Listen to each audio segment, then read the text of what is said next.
ಇದು ನಟಿ ವಿಜಯಲಕ್ಷ್ಮಿ ದರ್ಶನ್ ಮತ್ತು ಪವಿತ್ರ ಗೌಡ ಫ್ಯಾಮಿಲಿ ವಾರ್ನ ಭಾಗ 2. ಇದರಲ್ಲಿ ಒಂದಷ್ಟು ಸೀಕ್ರೆಟ್ಸ್ ಇವೆ, ಪ್ರಶ್ನೆಗಳಿವೆ, ಲೀಗಲ್ ಪ್ರಾಬ್ಲಮ್ಮು ಇದೆ. ಅವೆಲ್ಲವನ್ನ ಒಂದೊಂದಾಗಿ ನೋಡ್ತಾ ಹೋಗೋಣ. ಭಾಗ 1ರ ಫ್ಯಾಮಿಲಿ ವಾರ್ ಶುರುವಾಗಿದ್ದು ಒಂದು ಫ್ಯಾಮಿಲಿ ಫೋಟೋದಿಂದ. ನಾನು, ನನ್ನ ಪತಿ ಮತ್ತು ನಮ್ಮ ಒಬ್ಬನೇ ಮಗ, ಇದು ನನ್ನ ಸಂಸಾರ ಅಂತ ವಿಜಯಲಕ್ಷ್ಮಿ ಒಂದು ಫೋಟೋ ಹಾಕೊಂಡ್ರಲ್ಲ, ಥಟ್ ಅಂತ ಬೆನ್ನಲ್ಲೇ ಒಂದು ವಿಡಿಯೋ ಬಂತು. ಪವಿತ್ರ ಗೌಡ ಅವರ ವಿಡಿಯೋ.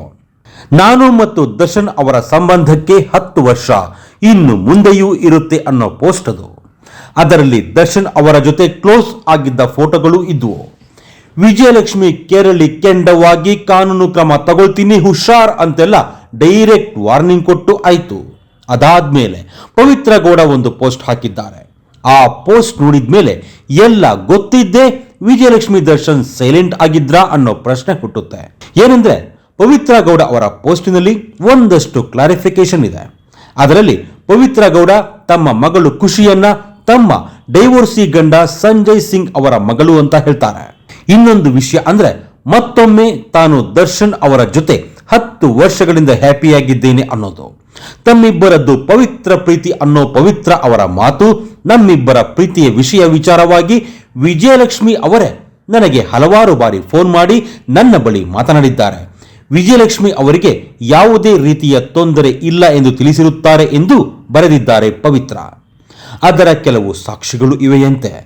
ಸೊ ಪವಿತ್ರ ಅವರ ಪ್ರಕಾರವೇ ದರ್ಶನ್ ಮತ್ತು ಪವಿತ್ರ ಅವರ ರಿಲೇಶನ್ಶಿಪ್ ವಿಷಯ ವಿಜಯಲಕ್ಷ್ಮಿ ಅವರಿಗೆ ಗೊತ್ತಿದ್ದು ಅಡ್ಜಸ್ಟ್ ಮಾಡಿಕೊಂಡಿದ್ದರು ಅನ್ನೋದಾದ್ರೆ ಈ ಬಾರಿ ವಿಜಯಲಕ್ಷ್ಮಿ ಕೆರಳಿದ್ದು ಏಕೆ? ಉತ್ತರ ಸಿಕ್ಕಲ್ಲ. ಯಾಕಂದ್ರೆ ಪವಿತ್ರ ಅವರ ಪ್ರಕಾರ ಇದು ಅಚಾನಕ್ ಆಗಿರೋ ಘಟನೆ ಅಲ್ಲ. ಈ ಘಟನೆಗೆ 10 ವರ್ಷಗಳ ಹಿಸ್ಟರಿ ಇದೆ. 10 ವರ್ಷಗಳಿಂದ ಸಹಿಸಿಕೊಂಡಿದ್ದ ನೋವು ಈಗ ಇದ್ದಕ್ಕಿದ್ದಂತೆ ಸ್ಫೋಟವಾಗಿದ್ದಾದರೂ ಏಕೆ?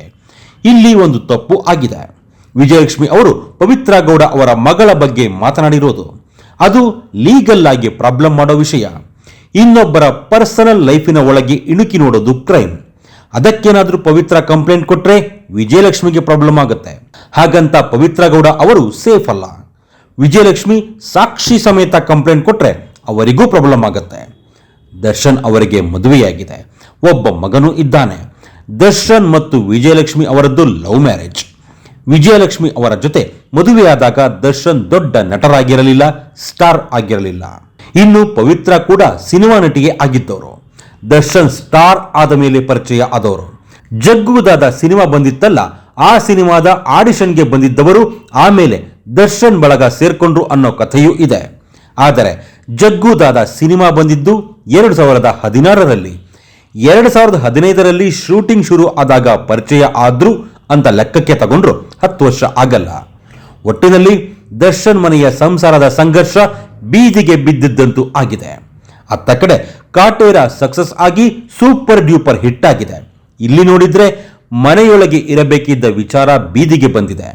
ಜನರಂತೂ ಕಾಟೇರ ಚಿತ್ರದ ಡೈಲಾಗುಗಳನ್ನೇ ಇಟ್ಕೊಂಡು ಟ್ರೋಲ್ ಮಾಡ್ತಿದ್ದಾರೆ. ಆದರೆ ದರ್ಶನ್ ಮಾತ್ರ ಕಾಟೇರ ಚಿತ್ರದಿಂದ ಸಿಕ್ಕ ಭೂಮಿ ಪುತ್ರ ಅನ್ನೋ ಬಿರುದು ಹೆಗಲಿಗೆ ಹಾಕೊಂಡಿದ್ದಾರೆ. ಆ ಬಿರುದು ಕೊಟ್ಟಿರೋದು ರಾಜ್ಯ ರೈತ ಸಂಘ. ಬಿರುದು ಕೊಟ್ಟ ರೈತ ಸಂಘಕ್ಕೆ ದೊಡ್ಡ ಹೋರಾಟದ ಇತಿಹಾಸ ಇದೆ.